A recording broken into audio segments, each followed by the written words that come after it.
بھیج دیں۔ 6 مہینے تک وہ ملک شام میں رہے اور 6 مہینے کے بعد انہوں نے نبی اکرم کو خواب میں دیکھا۔ 6 مہینے کے بعد خواب میں دیکھا تو کہا، اللہ کے نبی خواب میں ان سے کہہ رہے ہیں، اے بلال تو میرا مدینہ چھوڑ کے کہاں چلا گیا؟ اے بلال تو میری قربت چھوڑ کے کہاں چلا گیا؟ اے بلال تو میری نزدیکی چھوڑ کے کہاں چلا گیا؟ اے بلال تو مدینے میں واپس آ جا۔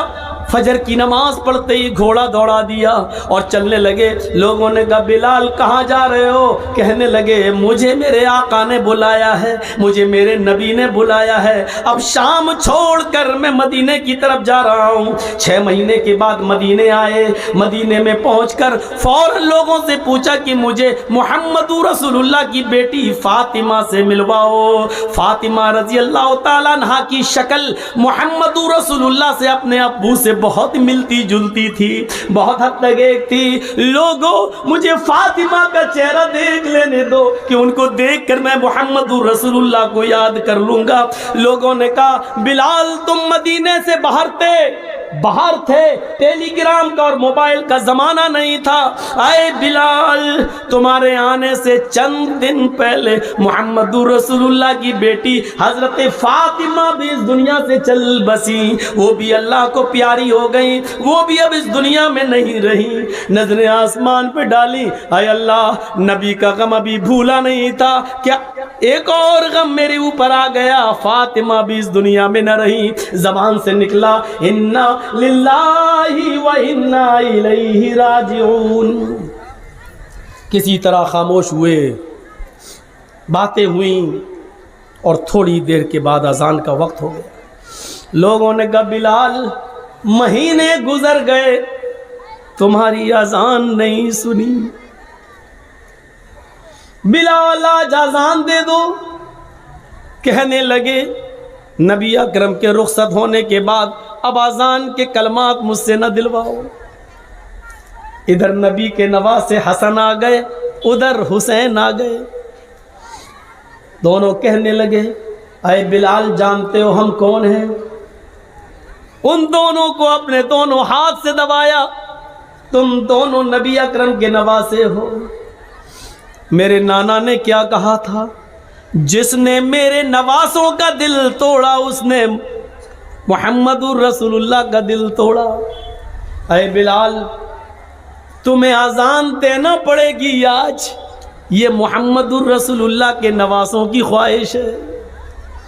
بلال رونے لگے، چیخ پڑے، اے حسن اے حسین تمہاری زبان سے نکلنے والے لفظوں کو اور تمہاری خواہش کو تمہارے نانا نے نہیں توڑا تو میں کیسے توڑ سکتا ہوں؟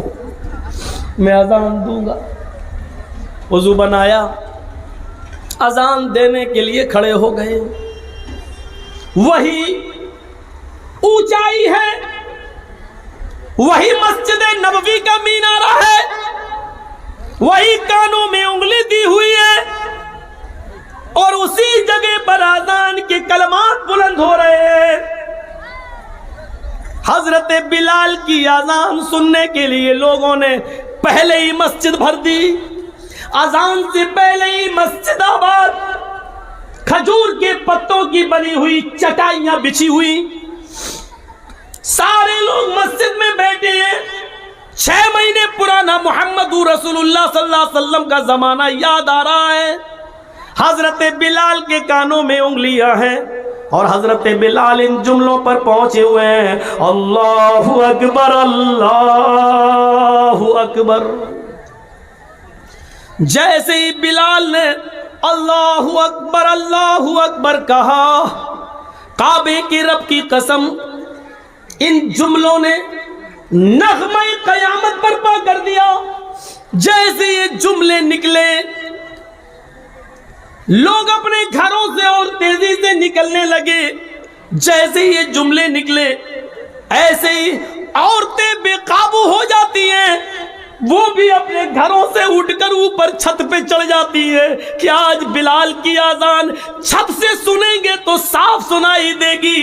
جیسی عورتیں بے قابو ہو کر چھتوں پہ چل رہی تھیں، لوگ دھڑا دھڑ مسجد کی طرف بھاگ رہے تھے۔ اس وقت بلال ان جملوں پر پہنچ چکے تھے، اشہد ان لا الہ الا اللہ۔ بلال کی زبان سے جب یہ جملے نکلے، اشہد ان لا الہ الا اللہ، اس وقت تک پرندے درختوں کی اوپر بیٹھ گئے تھے، گویا کہ پرندے بھی حضرت بلال کی اذان سننے کے مشتاق ہوں۔ درختوں کے پتوں کی جنبشیں بند تھیں کہ شاید آج وہ بھی اذان سننا چاہتی ہیں۔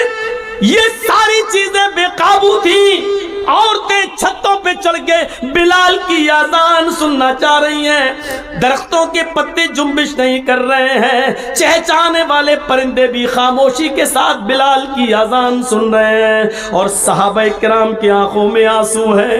نبی اکرم کا زمانہ یاد آ رہا ہے، ایک ایک صحابی کی آنکھوں سے گرنے والے آنسوؤں نے مسجد نبوی پر کھجور کے پتوں کی بنی ہوئی چٹائی کو بھگو دیا ہے، پوری کی پوری چٹائی تر ہو جاتی ہے۔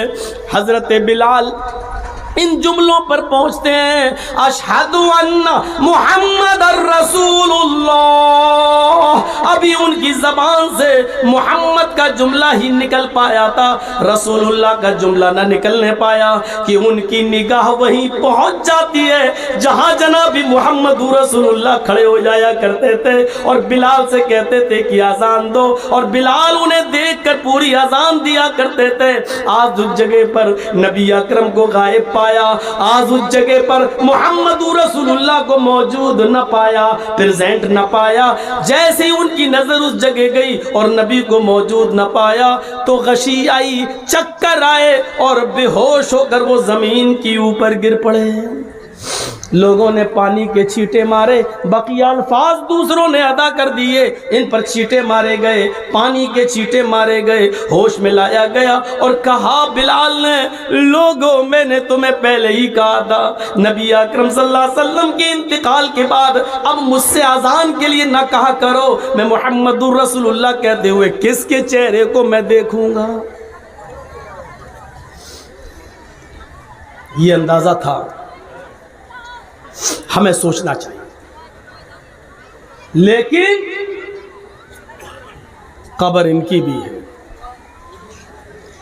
فاطمہ رضی اللہ تعالی عنہ کے سینٹنسز پر غور کیجئے، بار بار نہیں دہراؤں گا، ان کو بھی رخصت ہونا پڑا، لیکن وہی چیز یاد کریے، ایک طرف انسان ہم اور آپ مر جائیں اور مرنے کے بعد ہمارا حساب کتاب نہ ہو اور مٹی میں ملا دیے جائیں، یہ بہت اچھی چیز ہے کہ اگر ایسا ہو جائے، لیکن ایسا ہوگا نہیں۔ مسئلہ یہ نہیں ہے، مسئلہ یہ ہے کہ مرنے کے بعد بھی تو چین نہیں ہے۔ دنیا میں اگر اچھے عمل کیے ہیں تو ان کا انعام قبر میں ہی ملنا شروع ہو جاتا ہے، اور اگر ہم نے اور آپ نے اچھے عمل نہیں کیے ہیں تو مرنے کے بعد اس کا عذاب بھی شروع ہو جاتا ہے۔ ابھی قیامت میں تو حساب ہونا الگ باقی ہے، وہ ایک الگ چیز ہے۔ یہاں سے ہی شروع ہو جاتا ہے دور۔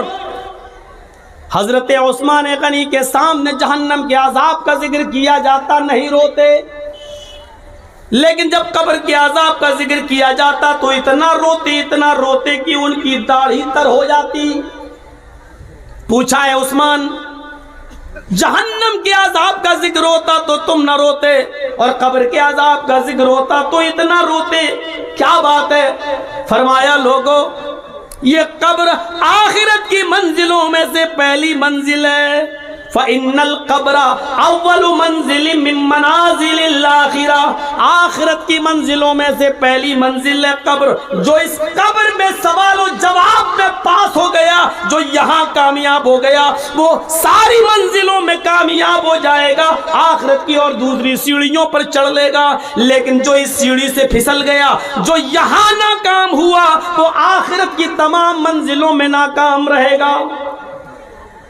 یہ تھا عثمان غنی رضی اللہ تعالیٰ عنہ کا حال، جو جہنم کے عذاب کا ذکر سنتے تو نہیں روتے، لیکن قبر کا عذاب جب ان کے سامنے پیش کیا جاتا تو وہ روتے، ان کی آنکھوں سے آنسو گرنے لگتے۔ ہمیں یہ احساس کب ہوگا؟ کب ہم جانیں گے؟ کب قیامت کا خوف اور جہنم کا ڈر ہمارے دلوں میں پیدا ہوگا؟ جبکہ آپ کو معلوم ہے قرآن بھرا پڑا ہے، چیخ چیخ کر اعلان کرتا ہے اذا القوا فیہا سمعوا لہا شہیقا وہی تفور۔ جب جہنمیوں کو جہنم میں ڈالا جائے گا، اذا القوا فیہا سمعوا، بد اعمالوں کو، بد کرتوتوں کو جب جہنم میں ڈالا جائے گا، سمعوا، وہ ایک دردناک اور چیختی ہوئی جہنم کی آواز سنیں گے، اذا القوا فیہا سمعوا لہا شہیقا وہی تفور، جہنم چیخے گی، دہاڑے مار رہی ہوگی، وہی تفور، اس حال میں کہ وہ جوش میں ہوگی، جوش میں بھری ہوئی ہوگی، وہ جوش میں بھری ہوئی ہوگی، بھڑک رہی ہوگی وہ جہنم۔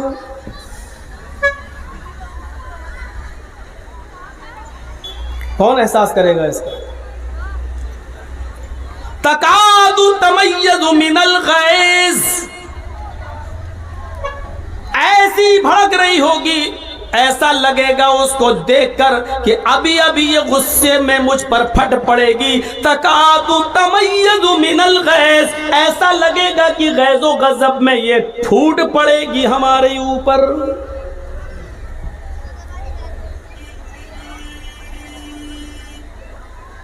کلما القی فیہا فوج سألہم خزنتہا الم یاتکم نذیر قالوا بلا قد جاءنا نذیر فکذبنا وقلنا ما نزل اللہ من شیء ان انتم الا فی ضلال کبیر۔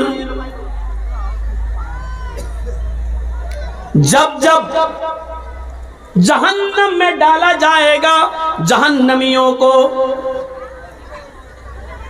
تو سالہم خزنتہا، اس گروہ سے جہنمیوں سے جہنم کا داروغہ سوال کرے گا، جہنم کا مالک پوچھے گا الم یاتیکم نذیر، آئے جہنمیوں کیا تمہارے پاس کوئی نبی نہیں آیا تھا؟ کیا تمہارے پاس کوئی ڈرانے والا نہیں آیا تھا؟ کیا تمہارے پاس اللہ کی کتاب نہیں آئی تھی؟ کیا تمہارے پاس اس کو کوئی سمجھانے والا نہیں آیا تھا؟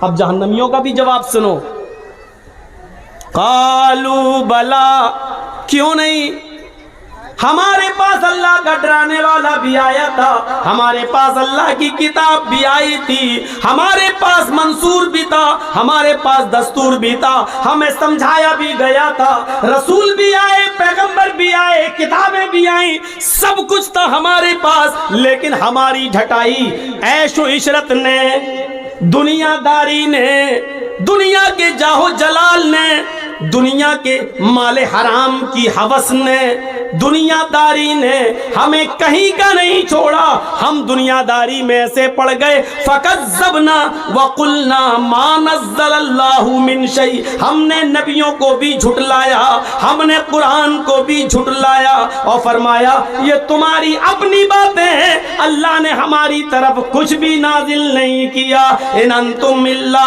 فی ضلال کبیر، تم تو بہت بڑی گمراہی میں ہو۔